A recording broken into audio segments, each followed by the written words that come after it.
አላህ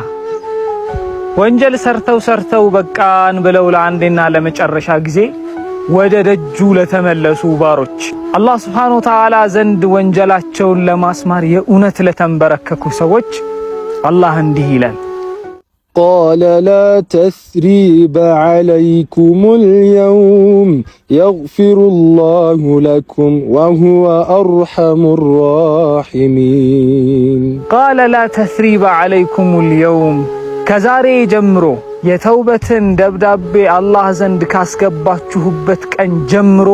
لا تثريب عليكم اليوم በእናንተ ላይ የሚደርስ ምንም አይነት ወቀሳ የለም አትወቀሱም በወንጀሎቻችሁ በል እንደውም ይሄንን ወንጀል እኮ ሰርታችሁ ነበር ምሬላችሁ ነው ብሎ እንኳን አይወቅሳችሁም አላህ Subhanahu Wa Ta'ala አትወቀሱም يغفر الله لكم አላህ ለእናንተ ወንጀላችሁን ይምርላችኋል ለምን وهو أرحم الراحمين እሱ አላህ ያዛኞች ሁሉ አዛኝ የመሐሪዎች ሁሉ መሐሪ የሩህሩሆች ሁሉ ሩህሩህ ነው ይላል አላህ Subhanahu Wa Ta'ala አላህ